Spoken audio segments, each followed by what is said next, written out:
Daniel chapitre 9. Prière de Daniel.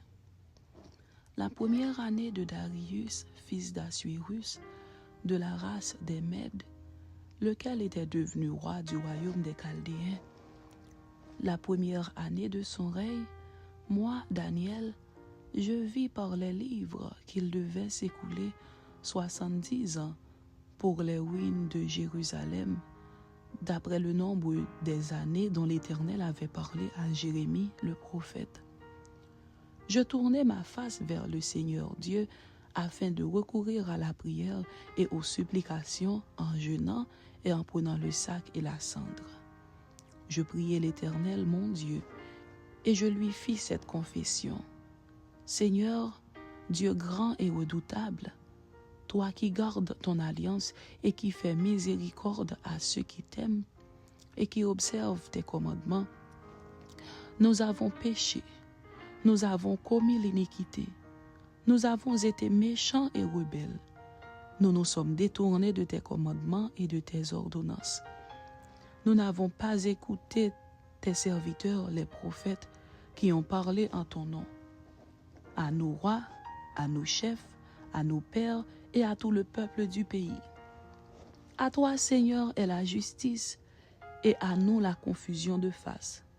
En ce jour, aux hommes de Juda, aux habitants de Jérusalem et à tout Israël, à ceux qui sont près et à ceux qui sont loin, dans tous les pays où tu les as chassés à cause des infidélités dont ils se sont rendus coupables envers toi. Seigneur, à nous la confusion de face, à nos rois, à nos chefs et à nos pères, parce que nous avons péché contre toi. Auprès du Seigneur, notre Dieu, la miséricorde et le pardon, car nous avons été rebelles envers lui. Nous n'avons pas écouté la voix de l'Éternel, notre Dieu, pour suivre ses lois qu'il avait mises devant nous par ses serviteurs, les prophètes. Tout Israël a transgressé ta loi et s'est détourné pour ne pas écouter ta voix. Alors se sont répandues sur nous les malédictions et les imprécations qui sont écrites dans la loi de Moïse, serviteur de Dieu, parce que nous avons péché contre Dieu. Il a accompli les paroles qu'il avait prononcées contre nous et contre nos chefs qui nous ont gouvernés. Il a fait venir sur nous une grande calamité, et il n'en est jamais arrivé sous le ciel entier une semblable à celle qui est arrivée à Jérusalem. Comme cela est écrit dans la loi de Moïse, toute cette calamité est venue sur nous, et nous n'avons pas imploré l'Éternel, notre Dieu. Nous ne nous sommes pas détournés de nos iniquités, nous n'avons pas été attentifs à ta vérité. L'Éternel a veillé sur cette calamité et l'a fait venir sur nous, car l'Éternel, notre Dieu, est juste dans toutes les choses qu'il a faites, mais nous n'avons pas écouté sa voix. Et maintenant, Seigneur, notre Dieu, toi qui as fait sortir ton peuple du pays d'Égypte par ta main puissante et qui t'as fait un nom comme il l'est aujourd'hui, nous avons péché, nous avons commis l'iniquité. Seigneur, selon ta grande miséricorde, que ta colère et ta fureur se détournent de ta ville de Jérusalem, de ta montagne sainte. Car à cause de nos péchés et des iniquités de nos pères, Jérusalem et ton peuple sont en opprobre à tous ceux qui nous entourent. Maintenant donc, ô notre Dieu, écoute la prière et les supplications de ton serviteur, et pour l'amour du Seigneur, fais briller ta face sur ton sanctuaire dévasté. Mon Dieu, prête l'oreille et écoute. Ouvre les yeux et regarde nos ruines. Regarde la ville sur laquelle ton nom est invoqué, car ce n'est pas à cause de notre justice que nous te présentons nos supplications, c'est à cause de tes grandes compassions. Seigneur, écoute. Seigneur, pardonne. Seigneur, sois attentif. Agis et ne tarde pas, par amour pour toi, ô mon Dieu, car ton nom est invoqué sur ta ville et sur ton peuple. Je parlais encore, je priais, je confessais mon péché et le péché de mon peuple d'Israël, et je présentais mes supplications à l'Éternel, mon Dieu, en faveur de la sainte montagne de mon Dieu. Je parlais encore dans ma prière quand l'homme Gabriel, que j'avais vu précédemment dans une vision, s'approcha de moi d'un vol rapide au moment de l'offrande du soir. Il m'instruisit et s'entretint avec moi. Il me dit, « Daniel, je suis venu maintenant pour ouvrir ton intelligence. Lorsque tu as commencé à prier, la parole est sortie, et je viens pour te l'annoncer, car tu es un bien-aimé. Sois attentif à la parole et comprends la vision. 70 semaines ont été fixées sur ton peuple et sur ta ville sainte, pour faire cesser les transgressions et mettre fin au péché, pour expier l'iniquité et amener la justice éternelle, pour sceller la vision et le prophète, et pour oindre le Saint des Saints.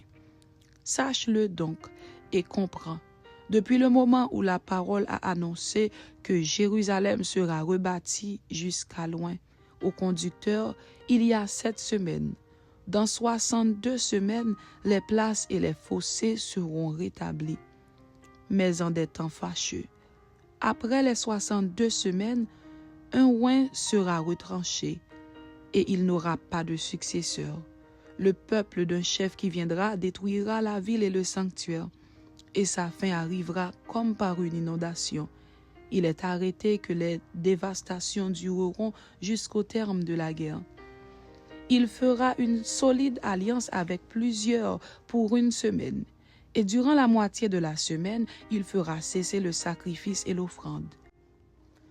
Le dévastateur commettra les choses les plus abominables, jusqu'à ce que la ruine et ce qui a été résolu fondent sur le dévastateur.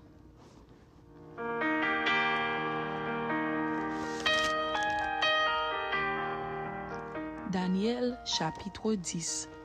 Vision de l'ange annonçant les événements derniers.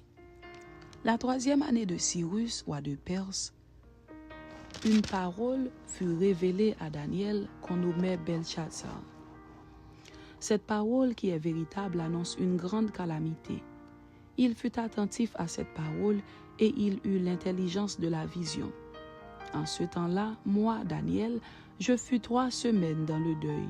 Je ne mangeai aucun mets délicat. Il n'entra ni viande ni vin dans ma bouche, et je ne moignis point jusqu'à ce que les 3 semaines fussent accomplies.